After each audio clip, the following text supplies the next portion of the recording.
All right, everyone, how are you? Welcome to this week's episode of our podcast. It's called Is Breakfast Included? Thanks for stopping by. On the show this week, I talked to Shawn Hudgins. Shawn is a filmmaker slash photographer based out of Dallas, Texas, that I've known for the better part of 30 years.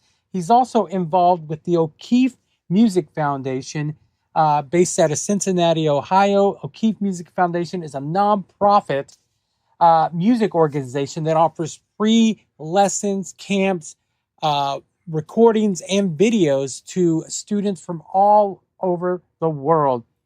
We talked a little bit about our past. We used to work together, how we got into photography and filmmaking, and we talked a lot about O'Keefe Music Foundation. It was a great conversation catching up. Let's check it out. Tell everyone who you are. Hi, my name is Shawn Hudgins. I am from Dallas, Texas, and in the last probably 12 years, have really dove into filmmaking, cinematography, photography, kind of all of the above, all the creative stuff, and spent some time in Nashville for a while. My wife's a professional singer, so we were there for probably 6, 7 years. And I really fell in love with filming, especially in the music world. So that, music videos, filming live tracking sessions in studios a lot, things like that. And then fast forward during the pandemic, moved back to Dallas, Fort Worth, and kind of this is home base now. And I still go back and forth to Nashville. I am starting to do more here in the DFW Metroplex as well. Right on, man. That's a lot. Yeah, it is.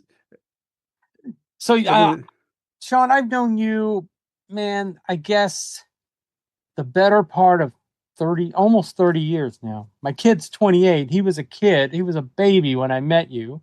We worked together. Yeah. So my best recollection is we probably met each other around 98, I believe. 98. I think it was 98. It's when we worked at the office, right, in Dallas, PC right? Service Source, right? PC Service Source. Yeah. So that was like 97, 98 is when I would have met you. Yeah. And I was there until probably 99 or 2000 before I left that company. Same. I left around the same time, 99, 2000. Right. And funny enough, you and I both lived in Denton, I believe, at the time. We did. I remember we got together a couple of times at the Tomato. Oh, the Flying Tomato, yes. I found that place again, because the original had I think it burned and it burned down, yeah. And it disappeared for a long time, and now they're back, but it's a food truck. And it's off the square. So if you go to downtown Denton, off the square, there's like a truck yard or something where food trucks set up. Yeah. I thought I was there for several years and I didn't know that. Yeah, but then again, I didn't really get out. I didn't really get out to the lifestyle of Denton these last several years that I lived there. Right. So yeah, it was just funny that you and I both lived in Denton. We had mutual friends, all, in bands and stuff, but we never crossed paths in Denton. It wasn't until we worked together in Dallas. Exactly. Yeah. And like I said, yeah, my son's 28. He'll be 29 in January, and I've known you since he was a baby. Man, we're young. How does that happen? Where are you from originally?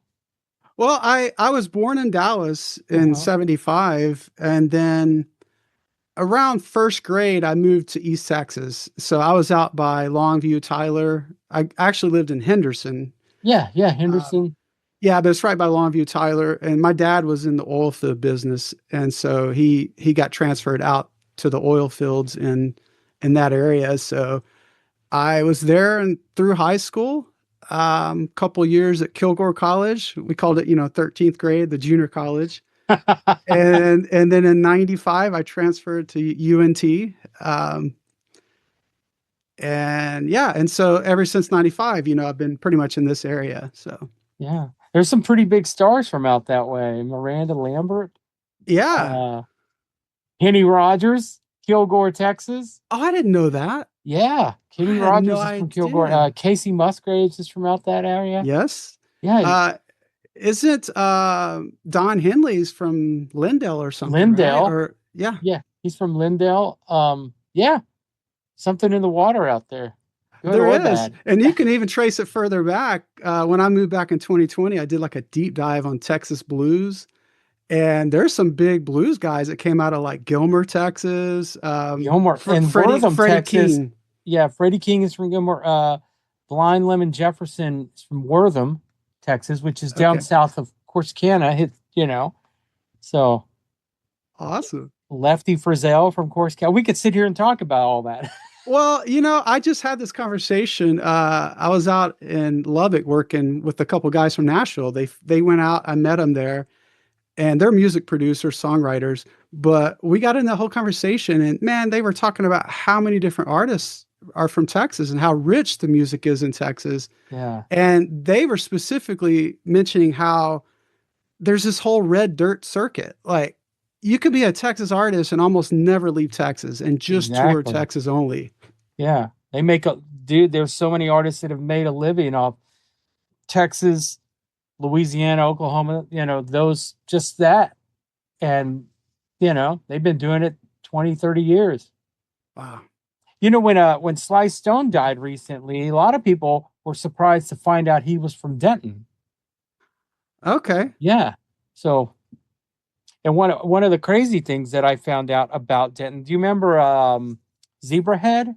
Yes. So when the Manson murders took place, this is kind of a dark one. When the Manson murders took place, Tex Watson, who was one of uh the Manson family, when they found him, he was upstairs from the Zebrahead in that apartment.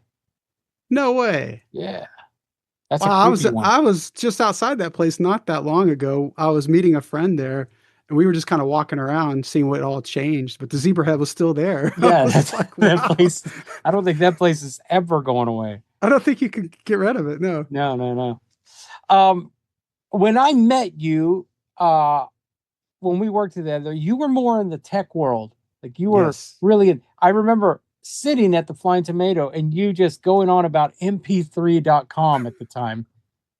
And I didn't know Yeah. what it was. And you were just going on and on about it, explaining it to me. And at the time, Alanis Morissette had invested a ton of money into it. Oh, I don't remember that part, but I do remember that time period. And I think that's about the time I had gotten on Napster. And so I was telling you and Ted, our other friend, I was telling Yeah, everybody about it. Like, oh man, MP3s, like they're smaller file size, they're yeah, easier yeah. to, compact. And that was a crazy time, man. Like that Um, whole transition into the digital realm. I mean, we had no idea what this would become. I know, From right? that to the whole streaming service.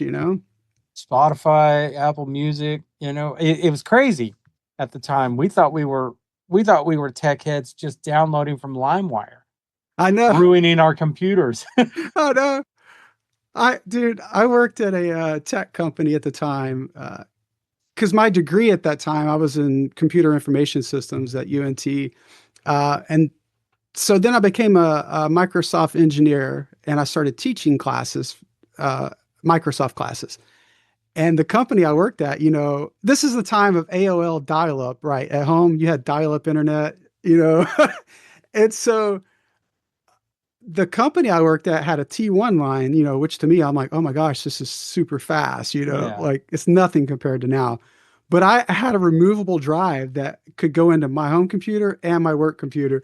I would take the drive to work, plug it in, hit download, and then go teach my class, and it would be downloading all my music, and then I'd take it home. Um, what got you out of that world into the photography filmmaking? When did you make that transition and what caused it? Yeah, so that was kind of happenstance. So I've kind of reflected on that not long ago. It's kind of interesting to look back on all that. So when I look back, I go back and I have tons of old photos. I got old video footage. I can see even as a kid back when I was 12 years old, I had disposable cameras. I was taking pictures of things. Didn't know what I was doing, but I stumbled on a photo the other day. I had taken these little California raisins, the little Yeah. characters. Like I had these little and I'd put them like on the hood of my mom's car, and I was doing a photo shoot of them with this disposable camera. Well, I'm going through those photos, and then the next photo comes up, and it was me turning the camera around, taking a picture of myself. And I was like, oh my God, that's my first selfie I ever took. Like, this is like in the 80s. I'm like, this is groundbreaking. So I've always had a fascination of cameras, video footage. If I had a video camera, I wasn't being, cinematic by any means, but I'm filming like birthday parties, family events. I'm just running around filming everybody. So there's always been that interest there. And so what really sparked this was after I married my wife, Anna. She's a professional singer and she's a makeup artist. So it was actually the makeup thing that started all this because she was trying to do makeup tutorial videos. And so I remember the first one, she had a MacBook and had it opened up on the kitchen island. There was like no light, no lighting. It was really bad. And she was like, "Hey, I need you to help me figure out how to make these look better." And she's learned now, don't ask me those kind of questions because I'm the kind of person I zero in on something and I deep dive and I go like 100%. Yeah. I have a sticker on my laptop that says, "Don't hold on, let me overthink this." Like that's what I do. So she just planted that one little seed, like, "Hey, I think I need a light or something." I'm like, "I got this." I'm on YouTube.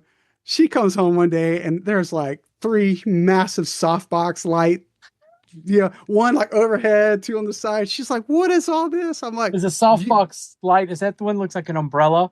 yeah, they have umbrella styles. Yeah, They have yeah. the other ones, but it just softens the light and makes Okay. it a bigger light source, which is just more flattering, especially for makeup. And she's just like, "Oh my gosh, no, I meant like just like one light." I'm like, "No, no, no, this is how you got to do it."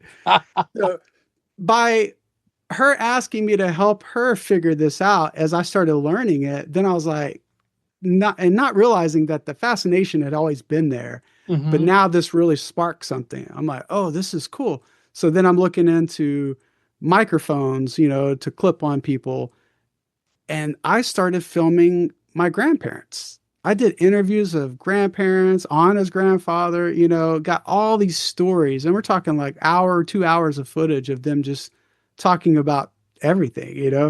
And so I started doing that with a lot of people and and then we moved to Nashville in 2014.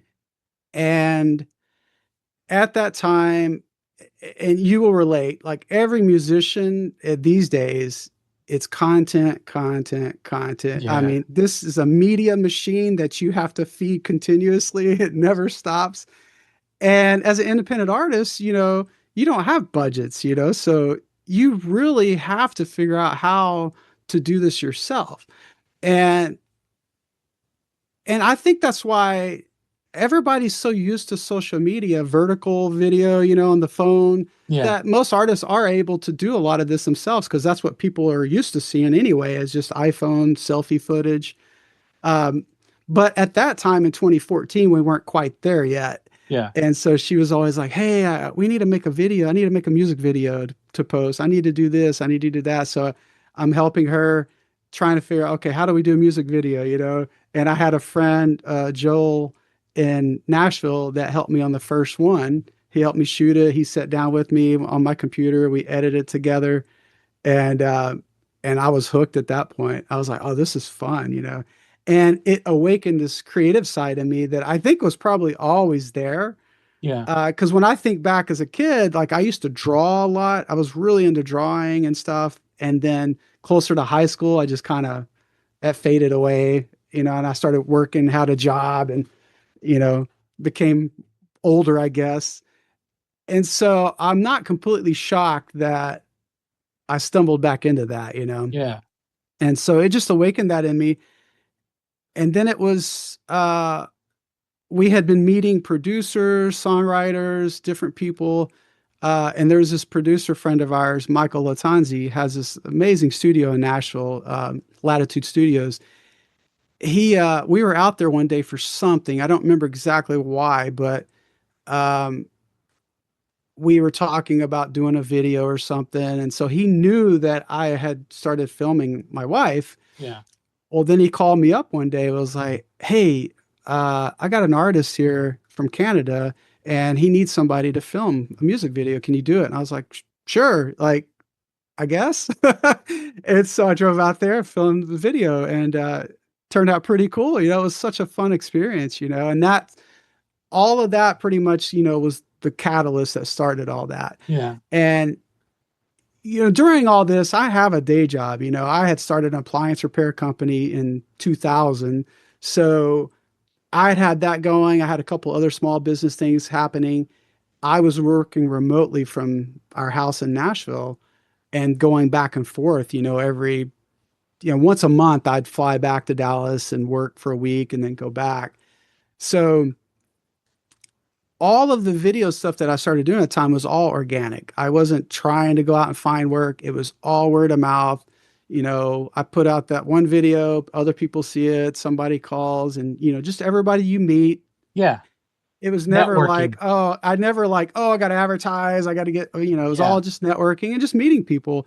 And so I've been very fortunate, and it's been just a great experience of how many people I've met and how many people I have filmed and photographed. And it's really cool just to look back on it, and see all Yeah. those memories and stuff. You're like, wow, that was crazy. All that Yeah. happened. And as a side note about your wife, that's how you and I reconnected. We had both left and gone, and I ran into you backstage at Starplex. Your wife was performing with uh what's her Oh, name? She Demi was Lovato. Yeah, Demi Lovato, and you were back there with her, with your wife, that's and then right. we crossed paths, and we as since then we've been in touch.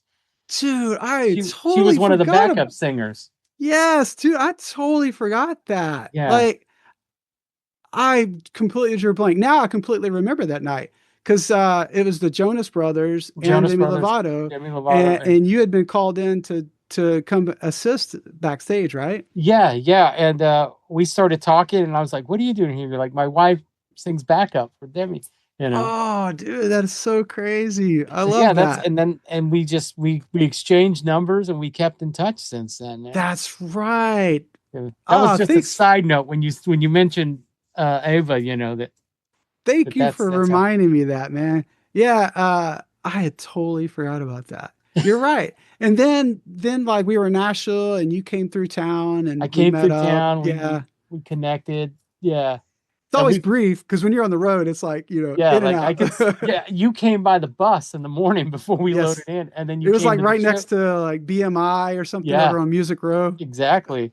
Yeah, Um, when you started all this, when you started doing it for your wife, and were you that guy that carried your camera around and just filmed everything every day? pretty Like, much. Yeah. ready? Pretty much, man. Once that camera went in my hand, I was like, always had it. I probably annoyed a lot of people. They're like, "There's this guy always filming and taking photos of everything." So these days, every tour has a tour photographer, videographer. Hmm. Um, and they always so are they recording? This is my ignorance right here, because I do everything, I record everything on my phone. But they're always like they have a point and shoot. Is that what those are called? Well, like a DSLR style Yeah. So is camera. that a Yeah, do they record video and photos with they that? can. They You know, can for sure. and they're They're always more hybrid squatting these and days. crawling around the stage. Yeah. Yeah. Yeah, they're way more hybrid cameras now where they are very good at kind of all of it. Yeah. You can get very specific. Like I have a camera that's still that same body style, but it's more video driven. Yeah. And so I have it and I really only use it for video. Then I have one that's just for photography. It's just a really high resolution camera. And I try not to even video with it. I keep those two worlds separate. But then I have two other bodies that kind of can live in both. Okay. Um, so Do you yeah, ever still use just your phone? I do. That's hey, they're always you always hear the best camera is the one you have on you, and it's so true. It's like as you said, I used to carry that camera around with me everywhere. Well, it gets kind of cumbersome, but Yeah. you always have your phone with you. Yeah. And I the heard that technology. quote from that the first time I ever heard that quote was probably about 15, 16 years ago, maybe a little longer. It was Annie Leibovitz did Oh, an yeah. interview with Yeah. someone and they asked her what her favorite camera was. And she's like, the one I have on me. You know, Yes. she's like, these days you can do anything with your phone. Uh, You can. You really can. And I'm self-taught, like I didn't go to any kind of film school. I just I went to YouTube University. I guess that's what they call it, right? Just yeah, I've watched probably thousands of hours of stuff and learn as I needed, and ironically, like when I go to like bigger studio settings or like bigger shoots, it's like I don't understand that world completely, like they're talking about all these different titles, AD and assistant director, all these things, and I'm like, they're like, what do you do? I say everything. like I didn't know I could have help. Right. Like I didn't realize that. But no, I seriously though, I work with so many independent artists that there's not big budgets, So it usually is me lighting, rigging, filming, editing, everything. And then, the artist will help me, like they'll help me set up or they'll have friends with them that help, we just whatever we have to do to make it work. Yeah, So it's just funny that I sometimes I'm clueless in that world, because I'm just like, I see something needs to get done. I just start grabbing it, I'll get yeah, yelled at on bigger sets. Like, hey, you can't touch that. I'm like, well, we need to move it. Well, you got to wait on lighting. They'll do it. Okay. yeah, yeah. It's do you now that you've been doing it for several years, do you still run into things that you don't know? You know, Yes. Yeah. because like me as a tech, I still run into things I've never seen before that go wrong with gear, and I'm like, you know, oh no, let me pull out YouTube University. Oh man, I can't imagine in your world. I mean, like most of my stuff, like if we run into an issue, we can pause for, if it takes 20, 30 minutes, we'll pause and figure it out. Yeah, But like you're on a live schedule. Like this show is happening. Like yeah. if Well, something happens, you got to figure out on the fly, no I delay. I've come to that point in my career where if it happens, I just go, "Hey, man, it's rock and roll. Just It's keep rock and roll. going. We'll That's figure it that. out. I'm using that one next time. Keep going." But yeah, you can never learn everything in this world, especially in the creative. I Yeah, mean, it's everybody's interpretation. So I pretty much learn something new on every shoot I do.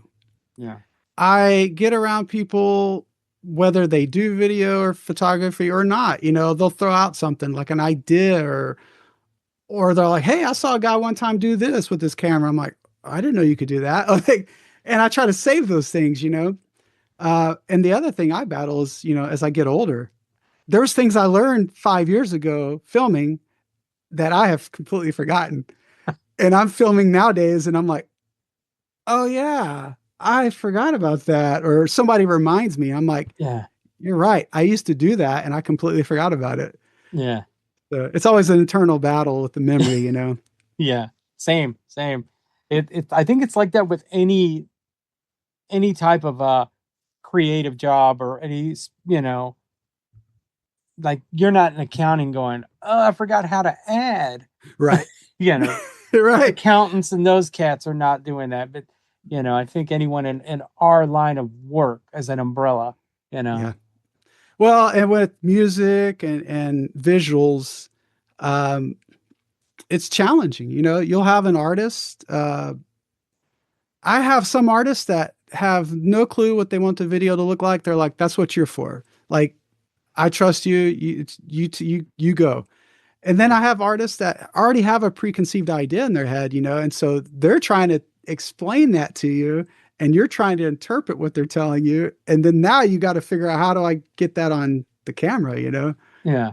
So it's always a challenge. Um, we're gonna move on to O'Keefe Music Foundation. Oh yeah. So how did you get involved with these cats?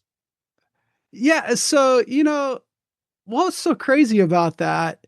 Uh most people that know about O'Keefe Music Foundation know because of a cover they did of 46 and 2 by Tool. Uh-huh. Went viral.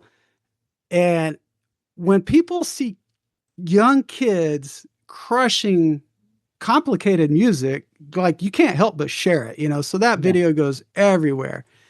And I, this goes back to the Latitude Studio in Nashville. Michael Latanzi, he called up one day and says, "Hey, I got these kids coming to record at my studio tonight. Would you mind coming out and taking some photos for me?" And I was like, "Yeah, sure." And I show up, and as I'm meeting everybody, it dawned on me, wait a minute, O'Keefe Music Foundation, why do I know this? And then I realized that somebody at my Dallas office had shown me the 46 and 2 video, 6 months before. Uh-huh. So then I started putting two together. I'm like, oh, this is the same group, like, oh, wow, this is crazy. So that first time was just me just kind of taking behind the scenes photos of them while they were in Nashville. And we all hit it off really well. They're really cool people. Uh, and that night when we all left and said bye and stuff, they said, "Hey, you should come film with us up in Cincinnati." That's where they're based out of. And I said, "Oh, yeah, that'd be cool. And they're like, "Yeah, this was probably like July or something." They said, "Yeah, in September, we're going to be doing a shoot and we're going to flip a car over and set it on fire and destroy it." And I was like, "Whoa, you had me at fire." like I'm in Nashville filming videos like country and stuff like Yeah. this. And we don't destroy stuff. Like I'm there. And then it helped that, it was only like a 5-hour drive from Nashville. So I was like, Mm-hmm. that's not bad. So that's what kind of was the catalyst that started all that. And we get together, OMF gets together twice a year, usually sometime in the spring, and then usually September, October. We meet up. And so we film for a weekend. We'll film like maybe a little bit on a Friday, but mostly Saturday and Sunday. We do all of our filming. We have kids coming in from all over the country. Right now we got a guitar player from Alaska. I mean, they literally, California, they come from everywhere. And so we get together and just film as many videos as we can in that weekend. Yeah. And so I went that first September, and sure enough, is at an old skating rink that still looked like it was in the 80s. It was amazing. We flipped a car over, set it on fire. Like it was chaos. Yeah. And even the fire in the car got out of hand, like went out of control. Like fire extinguisher ran out. The car is still in flames. We're trying to put it out. Cars are driving by, calling the cops, calling 911. And literally it gets put out. I mean, 2 minutes before the cops show up. The cops pull up. "Yeah, we got a report of a car on fire." And we're like, "No." The car's upside down, like smoldering. We're like, "No, no fire." So that was my introduction to them, working with them for the first time. I don't know. And you And were and that still you were still based in Nashville at the time. I was, yeah. Yeah. That was probably 2017 or something. Yeah. It's been about 7 or 8 years that I've been filming with them. Yeah. But the first time I met him, I was photographing for the uh, studio owner. The second time in that September I was photographing for OMF. So I was doing like all the behind the scenes band photos. Yeah. And then I think I went up that next spring and did photos again. And then after that, I got pulled into the video side. Okay. And so it's been ever since then, just nonstop videos. Yeah. And what's the difference about filming young kids as opposed to like quote unquote professional musicians? What's the difference there? Do kids take direction better, or are you breaking Uh, any labor laws? no, no labor laws, but it can be challenging. I will say though, there's some adults that it's hard to work with, but the kids have been pretty good. Uh, I think the problem sometimes runs into we got so many kids coming and going all day long. And so we usually have a staging area, which is like outside. We'll put up some tents out there and they're being fed pizza and candy, and they're getting sugared up. And so you're getting them down into like the garage or the basement to film this video, and it's like trying to keep them focused, you know. And I think the hardest thing is like between takes, we're trying to talk through things, and there's always the kids that just wants to keep playing the guitar. We're like, hey, stop playing. Like, and it's like 5 seconds later, they're playing again. You're like, Yeah. no, stop playing. Like, uh, so like with any kid, you know, They it's don't grow out of that. that apparently not. I've heard that. You got a guitar in your hand and you got it cranked up and amp behind you, like you can't Yeah. help but hit the strings, you know. Uh, so it's been pretty good. It gets very, very chaotic. It's and we can talk more about that, you know, as we get into this. But Yeah. this is the craziest filming I've ever done. I mean, the stuff that we do, that it, and it all comes down to you got to have somebody that can his brain can manage all this chaos. And Yeah. Aaron O'Keefe, he fits that bill. Like he's so meticulous about everything. He's got the spreadsheets with, you know, okay, this video, we got to shoot this whole video in 1 hour, and it's you got 1 hour slot, you know, and then we're on to the next and the next and the next. And so he's over there with a megaphone yelling, all right, go, go, go. You know, like he knows how to hype the kids up to Yeah. get that energy that we need. Yeah. If people go watch some of our videos, you're going to see, I mean, you know, break stuff, a bunch of the Slipknot stuff. You know, we got kids playing the music, but we also have a lot of kids that are just in the scene, you know, Like acting or extras whatever, and extras. And so we're keeping them hyped up and having them just be crazy. yeah. So And that was so my next question. Like, what's the biggest challenge, man, of keeping that image of raw energy, you know, that when that happens, like it starts out, is there ever like a cut, we got to do it again? Yeah, Or do yeah, we definitely we'll do multiple takes. Most of the time, there's two of us filming. So there's myself, and then there's another guy named Sean Steele, uh, and we just collaborate together. You know, we look at it and go, okay, what song are we doing? Okay, we're in the basement. All right, what color lights we want to use on this? And we have a limited time, so you know we can only do so much, and so we're just trying to shape the light as quick as we can, and then sometimes we have so many kids shoved into like a garage or a basement. I mean, you got, you know, xylophone, you got, you know, a pump organ, you got drums, you got bass, electric, singer, you got all these kids crammed in there. So now it's a challenge of like, how are we going to film this? And if I'm filming like this one person, well, I can see three other kids behind them. So on that take, if they don't all get it exactly right, then I have to say, hold up, like I think he was off just barely, you know. Do we yeah. want to do it again, you know? And so we definitely run into those things. We have to do multiple takes. And kids can be pretty nervous sometimes, you know. Yeah. You know, they're in the spotlight, they're young, they've never been on camera before. This is a new experience to a lot of these kids, you know, Yeah. they've never been recorded, never been in a recording studio, never had a video shot of them. So you can imagine, you know, here's this kid that's, you know, singing and she's 10 years old and she's standing there and she's got, you know, Aaron over here yelling action and two cameras in her face and lights and, you know, it can be overwhelming. So sometimes those first couple takes is just kind of getting warmed up and then Yeah. kind of reviewing it, going, you know what, like I think we need to move that light, or let's have that kid change their shirt. That shirt is too busy or something, you know, or just dialing it in. Yeah. And then we have to do as many takes as possible. So, you know, Sean and I would just work together, like, and he's like, all right, you get bass and I'll get electric. And sometimes we're literally back to back filming two different musicians. So we just go around and just make sure we get individual coverage of everybody and then get a couple wide shots. Yeah. Yeah. Okay. Is there ever up to this point, is there a favorite shoot that you've had that was, you know, either a group of kids, a group of, you know, particular kids, Man, I or is really each don't know. one different? Each one's different. It's hard to pick a single one just because there's been multiple videos where there was just something special about that video that just set it apart, and you're like, wow, that was cool. That really went well.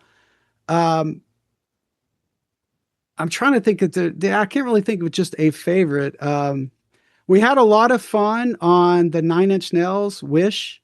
Mm-hmm. That was a fun shoot. That was in our friend Sean's house. And we had so many kids jumping up and down. We thought the floor was going to collapse, like, because he had a basement. We thought the whole floor was going to fall through. Um, and so that was a fun shoot. The one we did where we did Break Stuff by Limp Bizkit, that Mm-hmm. whole weekend, we really caught some cool stuff there. I mean, Break Stuff was like on another level as well. Uh, I think we filmed a little part from the movie The Crow. We put a Marshall stack out on the roof of the house and put the guy on guitar out there and a girl on keys, and they're sitting on the roof. And we filmed them on the roof. So sometimes it's like there's an idea that gets thrown out and it sounds nuts. Like, hey, let's film them on the roof, but he's got to have a Marshall stack. Yeah. And you're like, okay, that sounds impossible. How how do we get a Marshall stack on the roof? And then the roof is slanted. How do Yeah. so, but it doesn't stop us. We're like, all right, let's do it. Like, And let's do you figure have this out. someone on the crew that specifically can do that, or is it just you guys It's making it us, happen? man. And a lot of times we'll have parents around. Well, parents are always there, Yeah, especially if yeah, their yeah. kid's about to be on a video. They kind of come around a time slot that they're set for. But we have had a lot of parents that the father's like a firefighter or something. So we're like, hey, you over here, we need your help. Like, Yeah. can you help us make sure this is safe? Like, we're about to blow this up and set it on fire. Could you help? Like, um, we've ripped garage doors out of houses. And so it was a matter of like, hey, what do we need to do to try to make this as safe as possible? Like, I know the spring on the door is very dangerous. Like, and so we'll have people like that on set, usually, like I said, usually parents Yeah. that are construction people or they're firefighters or whatever the role they play, they have a good knowledge of that. So Yeah. we try to lean on that. And with that said, I've even had times where there was a time period where the other Shawn couldn't be there to film. He was in a band as well, so they were touring at the time. So it was just me, and so I am literally have like two more of my cameras. I'm putting the settings on, and I'm handing them to parents or other students. Hey, you grab this camera, you take that camera, you stand there, and just film. Like whatever we had to do to make it work. Yeah. And we also have other people that help as well. Um, because what this all started from music academies. Aaron O'Keefe had a music academy. And so he has instructors that work there teaching all these kids. Those instructors were part of the OMF, even before I was there, they were Yeah. there. And so they help as well. I mean, they're grabbing cameras, they're filming, whatever we have to do. And we're all lugging, stacks together, pianos, we're moving heavy equipment constantly. So it's kind of a all hands on deck situation. So, uh, you kind of have you wear a lot of hats Yes. in this, you know, like does that once you're done, are you just kind of wore out? How long do you need to kind of decompress before you start editing? Oh man. Well, yeah, you need a couple of days to decompress, especially an OMF shoot. There's nothing I've never filmed anything like it before. Um, it's so intense. I mean, there's times we're filming for 20 hours straight, nonstop. Yeah. Um, I Aaron has always wanted to break records, and the other Sean and I and Morgan, he's always helping us. We're all looking at each other, just shaking our head, like, what is this? He wants to break the record of how many we've filmed in one day. Yeah. And I did one time, I think I set a record of like 20 music videos in one day. Uh, and I thought, okay, let's put this to rest. Like, we're done. No, like we can do 25, like, no way, you're going to kill us. And we continue to try to do that. I think the last time I was up, we actually beat the record, but um, a weekend looks like this basically. You get the schedule. We've got kids that, I mean, they're just on another level, man. Like, Yeah. I mean, they're 12 years old and they can play a guitar like nothing I've ever seen, and I mean, that's just all they do, they just live and breathe it. Yeah. These kids will a lot of times record their parts ahead of time if they know how to do that, and then they'll send it over, and so their part's done when they get there. There's other kids that don't have the means or have access to recording, so not only are we trying to film, but like Friday, I'll fly in on a Thursday. I'll spend all day Friday kind of looking at what we're doing, and Shawn and I are trying to figure out lighting and all that. Well, Aaron will be in the basement recording kids that are coming in from other states. So Well, he's getting them play guitar or vocals or whatever. So a lot of this is all happening on that one weekend. We're filming the rest of the parts for the song that we're about to film. So then he's literally putting a rough cut together of those parts for yeah. playback so that we can play it back over the speaker and have them try to sync to it. Yeah. Um, and so the weekend is a mix of stuff. And so lately, what we do, we have amazing soloists. I mean, piano players, playing Beethoven, just some amazing stuff. So we'll film some piano solos. We filmed some drum solos. This last time we did cello solos, amazing stuff. And then we'll do some group songs, whether it's Mazzy Star or if it's John Mayer or whatever. And then some metal usually. And typically we will save like one video where it's like, we're going to have some acting in this. It's a storyline. We're going to destroy stuff. Yeah. That's going to be, to Slipknot or, Pantera or, something heavy usually. Um, and that's kind of our weekends, it's kind of, it's all over the place. And I never know what we're going to be doing. Yeah. I mean, I may be putting my camera down and helping get a recording session going, with them or, or removing equipment, it's like, it's whatever we have to do to make this Yeah. all work. Is that in your wheelhouse, recording, audio recording? You know, it is to a degree. Before we moved to Nashville, I had went to a sound school for Hmm. mixing, and I had started doing like monitor board engineering, and I loved it because I Anna and I got married, and then she's out on the road with Demi for those couple years or whatever, and I was around that a lot. When I'm on side stage, I'm watching the guy mix. I'm like, that's pretty cool.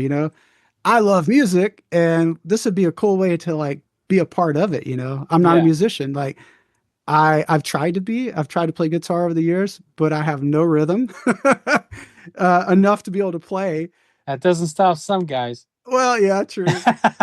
So I gracefully said, okay, no, that I'm not going to ever be a 10 at that. So let me focus elsewhere. Yeah. So I thought audio engineering would be that. And then a little ways into that, I learned that I had hearing loss in my left ear, like about half of my hearing was gone. And so I kind of had to think about that. Like, wait a minute, again, if I can never be a 10 at this, like, so do I want to put a lot of energy into something that I couldn't really master? And Yeah.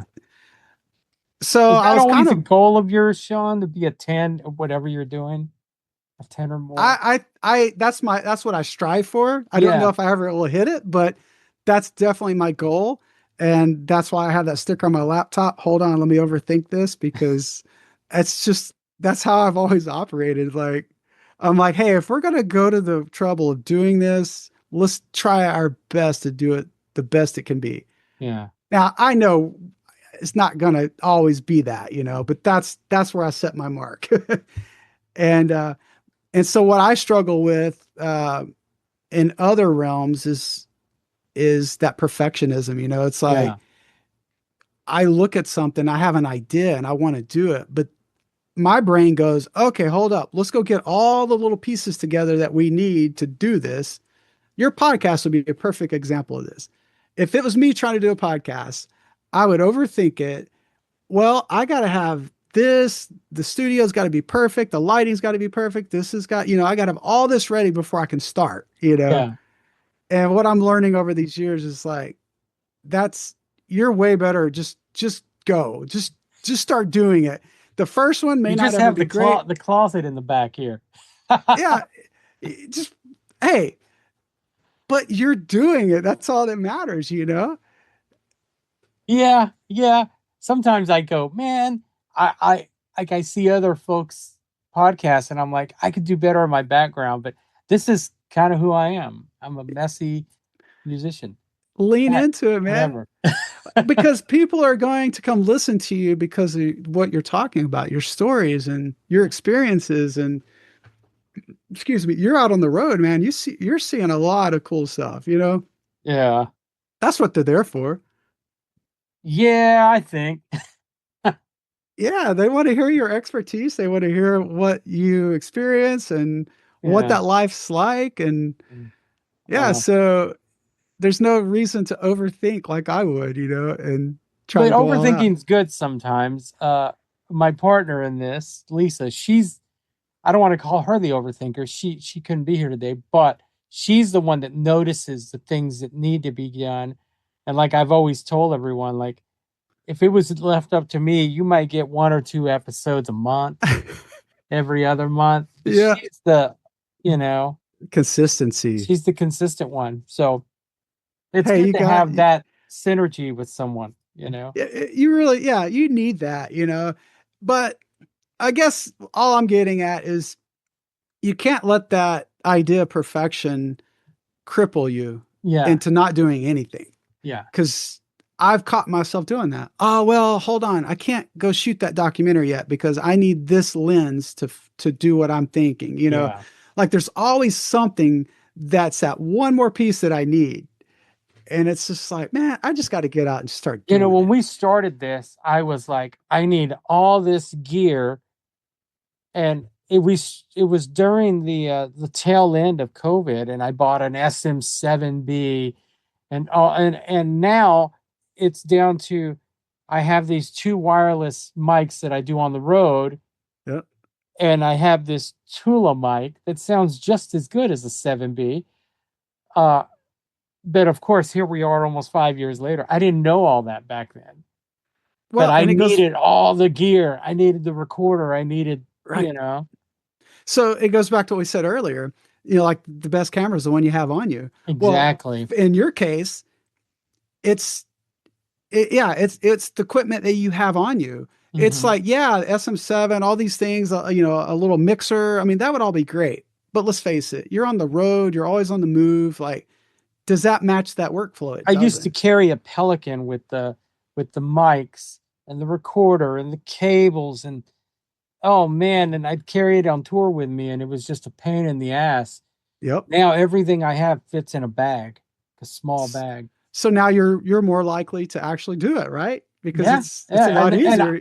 the thing is, I really want this stuff to work, so I get excited when I do it on the road. Like, I want to use this gear now because I'm so amazed of how compact and how much. I mean, even the quality's there as it is with my 7B mic, my Well, SM7. yeah. Well, and technology, like you said, I mean, there's some amazing plugins now. Waves has, you know, the one that removes all the background noise. I Yeah, use it in video all the time now, and it has saved me so many times. yeah. Yeah, Between this mic that, I have has a button of noise reduction, cuts out all the, so yeah, sometimes the technology is amazing to where it allows you to go lighter, smaller. yeah, Um, I love it. It's a great time. I mean, to be able to go around with cameras and do what we do, we're at an amazing time because you know, just 10 years ago, the cameras were bigger and harder to work. And, you yeah, know, the amount of stuff that took to have like a jib arm do cool movements, you know, now it's yeah. like, oh, I got this little gimbal right here. I can do it. You know, it's like the technology has really done some cool stuff in that Yeah. realm. I remember the first time I saw a gimbal, I was in Anaheim and a guy had his phone on one. I was at the NAM show, and I couldn't believe what he was doing, and no matter how he moved, the phone stayed where it was. And Yeah. uh, I gotta have one, is what I said. Oh yeah, I went right out and um, got one. does OMF, do they work with any like are there partnerships with gear manufacturers for the, you know? No, there was a brief moment, and that's actually how I met them. They briefly had done some recording with some warm audio gear. Uh-huh. And my friend's studio, he had a bunch of warm audio gear. And I think Warm Audio had reached out to him and said, "Hey, can we use your studio and have these kids come down?" And so that's how they got connected. Okay. And so that's the only time I really have seen where we've had anything with gear was that one time. Um, all the gear that we use has pretty much been donated. We record a lot in house. At Aaron's house, he has a basement studio, and we have all the API pre's and Neumann mics, and so we got some amazing gear. Yeah. We've had some very wealthy people call up and say, "Yeah, I bought my son the studio, this $100,000 studio, whatever. But when he was 18, but 2 years later, he just didn't use it. So you guys are welcome to come get it all." So we've got some really cool gear that way. Isolation booths, Yeah. grand pianos. I mean, you name it. Um, it comes and goes. It comes in waves. And then Yeah. we may not have something like that happen for several years, um, but yeah, we record on really good equipment, but we don't really sponsor or get connected with the manufacturers. Right on. Um, you guys, your videos, man, like have millions of views worldwide. Like they go like you said, that 46 and 2 went viral. What's the most surprising reaction or comment you've got from something that that you had a hand in? Man, well, honestly, most people aren't really paying attention to the film itself, the video itself. They're in such shock of what these kids are doing. That's the reaction I see. They're just like, "Oh my God, like this kid's 10 years old." Like, well, their mind can't even fathom it. Yeah. And so when you see a kid, 10 years old, 12 years old, playing Dimebag Darrell parts, I mean, so well, you can't help but want to share this stuff, man. It's like, Yeah. it's just so shocking. Um, every now and then we'll see a comment like, "Oh, amazing video." But honestly, this goes back to everything I've ever filmed. One thing I've learned is that I can use the most expensive camera out there, 8K, whatever, and film this thing. But if the audio's not good, the video's not going to be good. Mm, Audio is so important when it comes to video. So with that said, what these kids have recorded and how they've played this is what's really making yeah. that all Yeah. come together. Because if they didn't play it that well, I mean, we could shoot it as Hollywood style, and it really wouldn't go as viral, I don't think. Yeah. Do you ever get any like, oh, they didn't play that? Oh yeah. Yeah. We just released a John Mayer Gravity the other day, and there was some kind of issue where her singing's not synced up to the music, and a lot of the comments like, "Oh, wait a minute, they're not really singing this." And so we're having a comment, "Yes, but this is how a music video is made. Like they record everything pre that, and then we play it back and they lip sync to it because we have Yeah. to do this like 10 times over and over, multiple takes. So just trying to, you know, let the people understand how that process works. Because, a lot of people don't understand that. Yeah. They think, oh, it was one take, but most of the time, no, we're lip singing. Yeah. Yeah. Yeah. But yeah, Um, definitely have seen that comment. do you have a dream project that you haven't had a chance to is there something that you've been like, I'm gonna do this, but you just haven't had time to do? Yeah, for me, I think that would be like mini documentaries. I really have some ideas of some musicians that I would love to be able to go film like a mini doc on. Uh-huh. Somebody that was very like crucial to like a certain type of music movement. Um, I had a real brief discussion with the lead singer of a band called DRI, Dirty Rotten Imbeciles. Yeah, yeah. I've been listening to those guys since the 80s, and I saw them at Trees in Dallas like 3 or 4 years ago. And uh, Kurt actually happened to be at the merch booth over there. I started talking to him, I was like, "Hey, you ever do music videos anymore?" He's like, "Nah, just it's too much money, for the return." He's like, "What about documentaries? You do that?" And I was like, "I would love that." Like to find somebody, because like he's a perfect example. That band was like at the forefront of that skater thrash Yeah. metal crossover that was happening. So to find a band like that and to be able to do like a mini documentary on them and just tell the story that might not otherwise get told. They may not be up here at the level to where Hollywood wants to do it, but I feel like it's an important story that should be told. Oh, it happened with the band Anvil, you Hmm. know. That band was they were very crucial in the early stages of like the American metal scene, and they just kind of faded, and then someone did a very, very low budget documentary on them, and now they're still touring, because of that, because Oh, it brought that's them back into the public eye. it made it relevant again. Yeah, yeah. So Yeah. it's really cool. Yeah, man.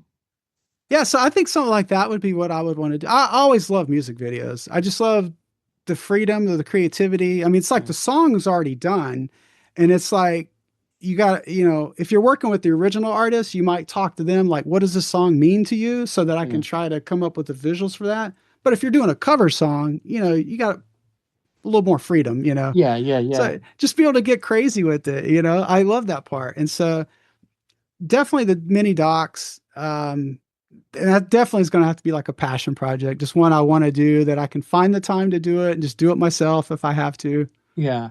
Yeah, for Do sure. you do you have any how do you spend your free time? Do you have any free time? Well, I don't have much because again, I have full-time job, and so everything creative related is in my evenings and weekends. It's like if I'm not somewhere filming something, I guarantee you I have a backlog of editing that I need to work on. So it doesn't leave a lot of room for free time. Uh, kind of wish there was, Do but you have any pets? I got 2 dogs. That's my other full-time job. Yeah, that's Do they uh ever do they ever creep into your projects? Did you ever use like footage of them in your? I don't remember doing that. I do have an artist right now I've been doing a lot of videos for, and he's got this dog. He loves this dog. He's written songs about him, so we film him for sure. Uh, my dogs will end up on like social media posts and things, because they'll creep in on me or they'll be in my lap while I'm editing a video, so they'll end up in a photo or something. But I don't think I've ever put them in one of my projects. Right on, man. Uh, but yeah, they're something else, man. They keep me busy. Well, where can people find out about OMF online and your mission and? Yeah, so the our content is mostly, I would say, probably watched on YouTube. Uh-huh. Uh, the O'Keefe Music Foundation on YouTube. We have our website, o'keefemusicfoundation.org, O-R-G. You can find out more about it there. But also, when you're on YouTube and you're watching the video, you just go down below in the description, sometimes click more, and we give you all the information. We do fundraisers all the time on there. You can read about it. It'll list all the kids that are in that video, and it Yeah, gives their age and what they were doing or playing. And then it'll have us, below that. It'll show who was actually filming or editing. And because we shoot so many videos, I started adding up the other day. I think I have probably filmed like 250 music videos with them. So it's wow. somewhere in that vicinity. With that said, we are so backlog on editing because that ends up taking longer. Yeah, And right now, the other Sean is mostly the one doing all the editing at this point. So there's a backlog. There's stuff that I've probably been a part of from 4 years ago that still hasn't come out. So yeah, we have content for years probably to put out. yeah, Um, but yeah, we uh it's a nonprofit, and it's just there to provide a place for kids to be able to experience recording in studios, making music videos, things that they would may never have an opportunity to do. And this all was born out of the idea. I was talking to Aaron one day. I said, "What was the exact moment like that started OMF?" He said, "Well, I noticed at our academies that the kids were losing interest in music. Mm-hmm. They just wanted to be on their phones. They wanted to play video games. They didn't care about music." And he's just like, "Man, I didn't know what to do. Like, how do you get these kids like more involved in this?" And he goes, "I needed that carrot to put in front of them to say, hey, if you work hard, if you learn this part, we're going to go to a recording studio, we're going to record this, and we're going to film it and make a Yeah. music video." And he's like, and it kind of woke him up and go, "What? We're going to do what?" Like, it got him excited, you know? Yeah. And so that was kind of the catalyst that started all of that. And it actually worked. And we're like, "Oh, wow." But we're still seeing a decline with kids with music. You know, they're just Yeah. they don't have the interest that they used to.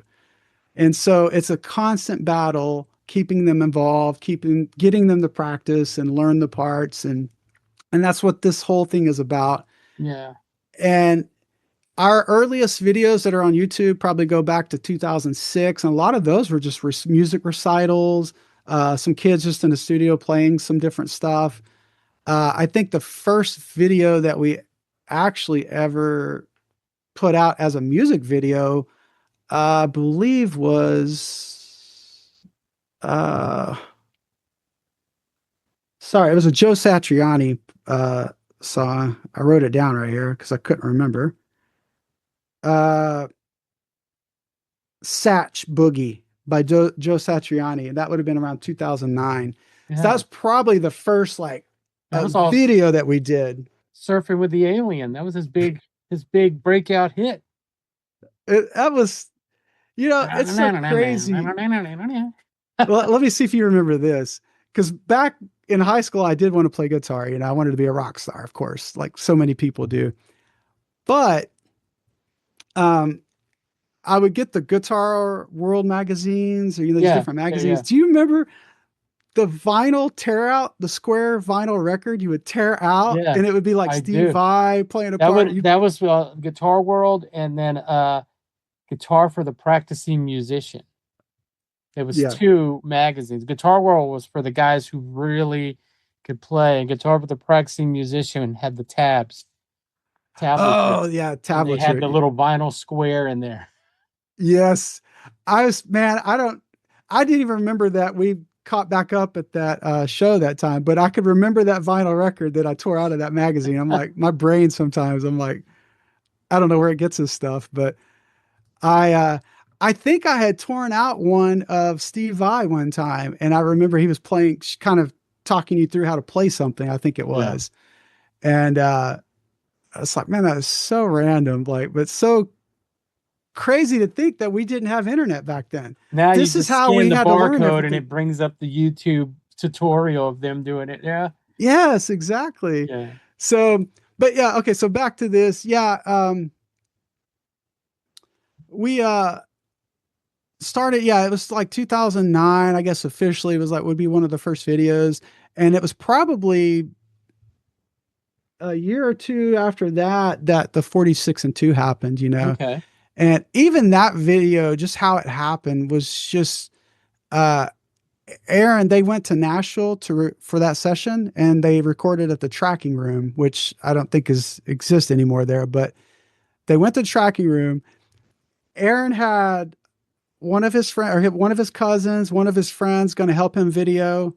Uh, they literally, I think, stopped at a Best Buy on the way to the tracking room and bought like a camera, like just a little video camera, and it's like, and just showed up and just started recording these kids, and not knowing what that would become. Yeah. Because you watch that video again, it wasn't like they were trying to like make this a cinematic masterpiece. They were just like, these kids alone, just what they're doing is unreal, and they're just filming it. And so many people don't even care that the lighting might not be correct. They're just watching what these kids are doing. Like, oh Yeah. my I'm gosh, gonna have to like, revisit that after this. yeah, go watch that. And so that's how that one happened. And I've met the guys that film that. They still come around sometimes. They help us every now and then, or we'll have like a Christmas party. They'll be there.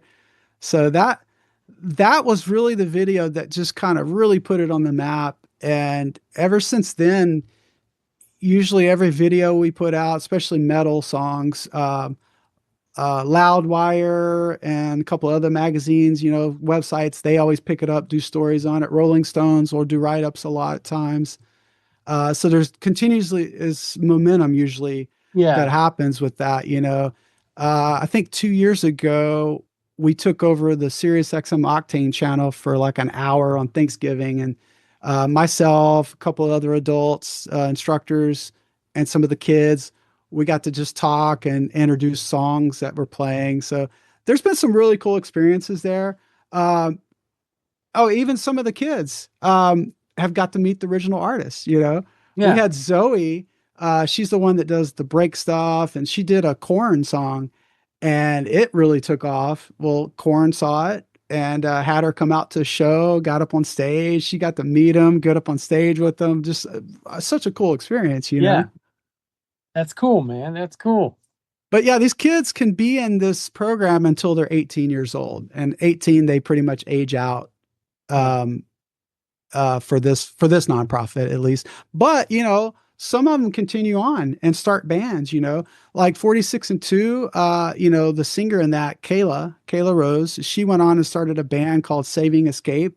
It's in the Cincinnati area, and I mean they do stuff. And I I was fortunate enough to get to work on her last video she did with us before she turned 18. We did a cover of Black Label Society. What was that song? Crazy Horse. Okay. And so if you find Crazy Horse on there, there's a version where Kayla's singing that in the garage. And that's one of those videos you asked me earlier, like, is there any video that stands out? I mean, there's several, but that's one of them that was just the energy in that video of her performance alone. Like she was singing so hard. I know we're lip syncing, to the playback speaker, but she was singing so hard. Like she almost blacked out a couple times. She was giving it everything. And she was slinging her head around, and there was like this metal pole in the middle of the garage. I kept thinking, "Oh God, please don't hit your head on that pole!" Like, because she was just—I mean, they were headbanging. And so it really comes through on the final video. That Yeah. energy's there. You feel it. Yeah. That's crazy, man. I have to check that out. Yeah, please do. But yeah, we'll have original artists will sometimes reach out, they'll share your videos. So I know it's a huge thing for the kids to see that. Yeah, of course. It's a Um, huge motivation factor. we did a song, Rob Zombie cover before, or no, White Zombie, I think it was, Thunder Kiss 65, I Uh-huh. believe. And the girl singing has, she's a little blonde girl with little pigtails, Yeah. they're singing Rob Zombie. And Rob Zombie shared the video on his post. So it's so cool when a kid gets to experience that. Like, oh wow, they like my video. Yeah. That's really Because some of cool. these adults can be pretty harsh in the comments sometimes. I- Uh, that's just the nature of that beast. You Yeah. put something out into the world, it's like, There's always those guys. oh yeah, Yeah. Well, brother, I appreciate you taking the time to do this, man, and talking to us about that. Um, thank you, man. yeah, yeah, I know that we've been talking about this for about a year. We So have. thank you for showing up and doing this. I hope I did it justice, man. You I did, I man. really appreciate you having me on here. Yeah. Anytime getting to talk to you is a great time. And I just wish everybody out there knew you that well. You're just always such a joy, man. Like Oh, thank you, every man. time I was around you at work or just out in public, man, you've always just had a smile on your face. You're always just so positive and fun. My friend, I have a friend, Stephen McSwain. He's been on here. He makes McSwain guitars, and he and I were talking about a week ago. Uh, he's like, because he made this guitar for Lady Gaga, and we're Wow. like, I was telling him, man, it's so good, and you're such a good. And we're like, man, I hate when people compliment me because you want to go like, stop, stop. He goes, we should start when people compliment us. We should just go, okay, start, start, start. I can so relate to that, man. It makes me uncomfortable sometimes. I'm like, hey, this isn't And about he's me, like, we man. should Like start going, the flat start, start, start. Keep going, keep start going. more. That's what that just reminded. Well, thank you for all those kind words, man. I Oh, love you, you're dude, welcome. and I know that you and I we've kept in touch all these years. I always love talking to you, and I'm really Absolutely. happy that you've found this creative outlet. I am too, man. I'm so happy that I found it and enjoy it, you know. Yeah, That's the important that's the thing. important thing, man. Enjoying it. Yeah, I Um, think that's part of the reason I haven't just fully gone into this as a living, you know, because I'm afraid it would take the fun out of it, you know. yeah, like we always say, we don't make a dime from this, but we just love doing it, man. Yes, Yeah, sometimes we you love have doing to because that's all there is in it. it. Yeah.